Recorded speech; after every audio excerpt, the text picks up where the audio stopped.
സത്യസായി ബാബയുടെ ജന്മശതാബ്ദിയുടെ ഭാഗമായി രാജ്യവ്യാപകമായി നടത്തുന്ന രഥയാത്ര 10-ന് കാസർഗോഡ് എത്തും. യാത്രയ്ക്ക് കാസർഗോഡ് സ്വീകരണം നൽകുന്നതിനായുള്ള ഒരുക്കങ്ങൾ പൂർത്തിയായതായി ഭാരവാഹികൾ വാർത്താസമ്മേളനത്തിൽ അറിയിച്ചു.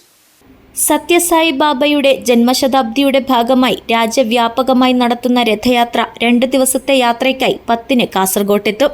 രാജ്യത്തെ 300 ഗ്രാമങ്ങളിലൂടെയാണ് യാത്ര സഞ്ചരിക്കുന്നതെന്ന് സംഘാടകർ പറഞ്ഞു. കാട്ടുകൂക്കെ, പെർള, മല്ലികാർജുൻ സായി മന്ദിരം, സീതാങ്കോളി, ഷിറിയ, ഐല ഭഗവതി അമ്പലം, കൊണ്ടേവൂർ, ജോഡ്കൽ, ബായാർ, ദൈഗോളി തുടങ്ങിയ സ്ഥലങ്ങളിൽ സ്വീകരണമുണ്ടാവും. കാസർഗോഡ് സത്യസായി ഓർഗനൈസേഷൻ ഭാരവാഹികൾ യാത്രയിൽ പങ്കെടുക്കും. സനാതന സംസ്കൃതിയാണ് സംഘം പിന്തുടരുന്നതെങ്കിലും ಭಜನೆയിൽ എല്ലാ ಮತಕೀರ್ತನങ്ങളും ಉൾಪಡಾರುಂಡೆന്ന് ಸಂಘಾಟಕർ ಕೂಟಿಚೇർത്തു. ಈ ವರ್ಷ ಸ್ವಾಮಿಯವರ 100ನೇ ಜನ್ಮಶತಮಾನೋತ್ಸವವನ್ನು ಅತ್ಯಂತ ವಿಜೃಂಭಣೆಯಿಂದ ಪ್ರಪಂಚದಾದ್ಯಂತ ಆಚರಿಸ್ತಾ ಇದ್ದಾರೆ.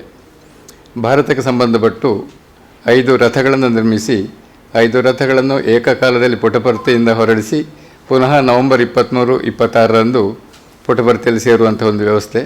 ಇದು ಭಾರತದ ಎಲ್ಲ 300 ಗ್ರಾಮಗಳಲ್ಲಿ ಕೂಡ ಸಂಚರಿಸಿ ಪುನಃ ಸ್ವಾಮಿಯ ಸಂದೇಶವನ್ನು ಮನೆ ಮನಕ್ಕೆ ಮುಟ್ಟಿಸಿ ಪುನಃ ಪುಟಪರ್ತಿಗೆ ಸೇರುವಂಥ ಒಂದು ವ್ಯವಸ್ಥೆ.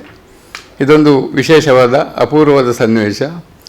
ಸ್ವಾಮಿಯ ಭೌತಿಕ ದೇಹ ನಾವು ಕೆಲವರು ಕಂಡಿದ್ದೀರಿ, ಕೆಲವರಿಗೆ ಕಾಣಲಿಕ್ಕಾಗಲಿಲ್ಲ. ಸ್ವಾಮಿ ಅಂತೂ ಹೆಚ್ಚಿನ ಕಡೆಗಳಿಗೆ ಪ್ರವಾಸ ಮಾಡಲಿಲ್ಲ. ಅದರೊಂದು ದ್ಯೋತಕವಾಗಿ ಈ ವರ್ಷ ಈ ಕಾರ್ಯಕ್ರಮವನ್ನು ಅಖಿಲ ಭಾರತದ ಸತ್ಯಸಾಯಿ ಸೇವಾ ಸಮಿತಿಯವರು ಸಂಸ್ಥೆಗಳು ಹಮ್ಮಿಕೊಂಡಿದ್ದಾರೆ. ಅದರ ಅಂಗವಾಗಿ ನಾಡಿದ್ದು 10ನೇ ತಾರೀಕು ಅಳಿಕೆಯಿಂದ ಕಾಟುಕೊಕ್ಕೆ ಮಾರ್ಗವಾಗಿ ಕೇರಳ ಜಿಲ್ಲೆಗೆ, ಕಾಸರಗೋಡು ಜಿಲ್ಲೆಗೆ ಈ ರಥವು ಆಗಮಿಸಲಿರುತ್ತದೆ.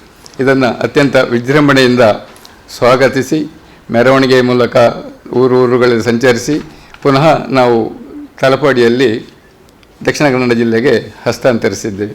ಇದರೊಂದು ರೂಪುರೇಷೆಗಳನ್ನು ತಮ್ಮೊಡನೆಗೆ ಹಂಚಿಕೊಳ್ಳಿಕ್ಕೆ ಇಷ್ಟಪಡುತ್ತೇನೆ. ಮಹಾಲಿಂಗ ಭಟ್, ಕೃಷ್ಣಪ್ರಸಾದ್, ಶಿವರಾಮ್ ಶೆಟ್ಟಿ, ಲಲಿತ್ ಕುಮಾರ್, ബാബു പാട്ടാളി എന്നിവർ വാർത്താസമ്മേളനത്തിൽ പങ്കെടുത്തു. News bureau, Kasaragod.